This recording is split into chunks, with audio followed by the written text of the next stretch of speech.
నేడు తెలుగువారి కొత్త సంవత్సరాది ఉగాది. క్రోధినామ సంవత్సరం గడిచిపోయి శ్రీ విశ్వావసు నామ సంవత్సరం వచ్చేసింది. గడిచిన ఏడాది కాలంలో టాలీవుడ్లో కొందరికి విజయాలు వరిస్తే మరికొందరికి అపజయాలు పలకరించాయి. ఉగాది కొత్త పంచాంగం ఎలా ఉంది? కొత్త ఏడాదిలో మన హీరోల రాశిఫలాలు ఎలా ఉన్నాయి? ఆదాయ వ్యయాలు, రాజపూజ్యం, అవమానాలు ఎలా ఉండబోతున్నాయనేది సరదాగా చర్చిద్దాం. ఉగాది తెలుగువారి కొత్త సంవత్సరాది. క్రోధినామ సంవత్సరం ముగించుకుని ఎన్నో ఆశలతో విశ్వావసునామ సంవత్సరంలో అడుగుపెట్టాం. ఉగాది పచ్చళ్ళలో 6 రుచులు ఉన్నట్లుగానే గడిచిన ఏడాది కాలంలో సినీ ఇండస్ట్రీకి మిశ్రమ ఫలితాలు దక్కాయి. కొంచెం తీపి, కొంచెం చేది అన్నట్లుగా టాలీవుడ్ హీరోల ప్రయాణం సాగింది. కొందరు హీరోలకు విజయాలు వరించి రాజ్యపూజ్యం అందితే మరికొందరికి భారీ పరాజయాలతో అవమానం ఎదురైంది.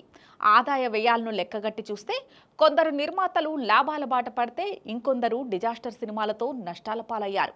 సినీ ప్రియులకు ఉగాది శుభాకాంక్షలు తెలియజేస్తూ విశ్వావసు కొత్త పంచాంగంలో మన స్టార్ హీరోల రాశి ఫలాలు ఎలా ఉండబోతున్నాయి, ఎవరెన్ని సినిమాలు చేస్తున్నారు, ఆదాయ వ్యయాలు ఎలా ఉండబోతున్నాయి, రాజపూజ్యం ఎంత, ఎవరి జాతకం ఎలా ఉండబోతుంది అనేది ఇప్పుడు చూద్దాం. ప్రభాస్ నామ సంవత్సరం. క్రోధినామ సంవత్సరం రెబల్ స్టార్ ప్రభాస్ కు బాగా కలిసొచ్చింది. సలార్ పార్ట్ 1, కల్కి 2898 వంటి 2 బ్లాక్ బస్టర్ విజయాలు దక్కాయి. దీంతో ఆదాయ వ్యయాలు పెరిగి రాజపూజ్యం అందింది. ఈ ఏడాదిలోనే డార్లింగ్ జాతకం అదే జోరు మీద ముందుకు సాగే అవకాశం ఉంది.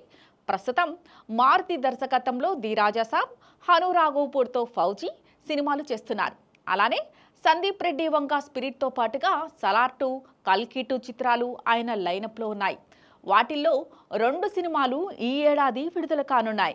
ఓవైపు సినిమా షూటింగ్లు, మరోవైపు కొత్త రిలీజులతో ఇది ప్రభాస్ నామ సంవత్సరంగా మారబోతోంది. సూపర్ స్టార్ మహేష్ బాబు గత ఏడాది గుంటూరు కారం సినిమాతో హిట్ కొట్టారు.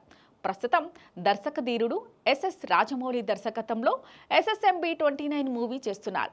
ఇదొక globe trotting forest backdrop action adventure cinema. ఇప్పటి వరకు తెలుగు చిత్రాలతోనే పాన్ ఇండియా స్టార్డమ్ అందుకున్న మహేష్ ఈసారి ఏకంగా ఇంటర్నేషనల్ స్టార్గా మారాలనే టార్గెట్ పెట్టుకున్నారు. కాకపోతే ఈ సినిమా విశ్వావసు సంవత్సరంలో వచ్చే అవకాశం లేదు.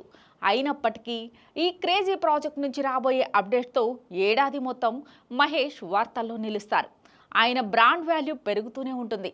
సో సినిమా రిలీజ్ కాకపోయినా మహేష్ ఆదాయం, రాజపూజ్యం బాగానే ఉంటుంది. ఐకాన్ స్టార్ అల్లు అర్జున్ క్రోధినామ సంవత్సరంలో సంచలనాలు సృష్టించారు. పుష్ప 2 ది రూల్తో Indian cinema industry record create చేశారు. సుకుమార్ డైరెక్ట్ చేసిన ఈ యాక్షన్ డ్రామా బాక్సాఫీస్ దగ్గర 1870 కోట్లకు పైగా వసూలు రాబట్టింది. అయితే గత ఏడాది అరెస్ట్ కాబడి జైలుకు వెళ్లి రావడం బన్నీకి చేదు జ్ఞాపకంగా మిగిలిపోయింది. అయినా సరే కొత్త ఏడాదిలోనూ అల్లు వారబ్బాయి ప్రయాణం దిగ్విజయంగా సాగే అవకాశం ఉంది. ఇప్పటికే త్రివిక్రమ్ శ్రీనివాస్ దర్శకత్వంలో ఓ మైథలాజికల్ సినిమా అనౌన్స్ చేశారు. అంతకంటే ముందు అట్లీతో ఓ భారీ పాన్ ఇండియన్ మూవీని పట్టాలెక్కించనున్నారు. అయితే ఈ సినిమా ఏడాది కాలంలో వస్తుందా రాదా అనేవి వేచి చూడాలి. గత 10 ఏళ్లుగా యంగ్ టైగర్ జూనియర్ ఎన్టీఆర్ జాతకం దిగ్విజయంగా ఉంది. టెంపర్ సినిమా దగ్గర నుంచి వరుస విజయాలు అందుకుంటూ అపజయం ఎరుగని హీరోగా తిరుగులేని స్టార్డమ్తో ముందుకు వెళ్తున్నారు జూనియర్ ఎన్టీఆర్.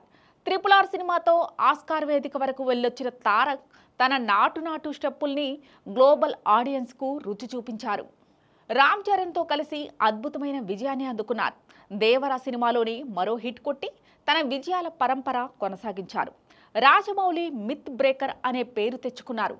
విశ్వావసు సంవత్సరంలో ఎన్టీఆర్ బాలీవుడ్లో అడుగుపెట్టబోతున్నారు. హిందీలో హృతిక్ రోషన్తో కలిసి నటిస్తున్న వార్ 2 మూవీ ఆగస్టు 15న విడుదల కానుంది. ఇదే క్రమంలో ప్రశాంత్ నీల్ డైరెక్షన్లో డ్రాగన్ చేయనున్నారు. ఇది ఇంటర్నేషనల్ స్థాయిలో ఉంటుందని నిర్మాతలు చెబుతున్నారు.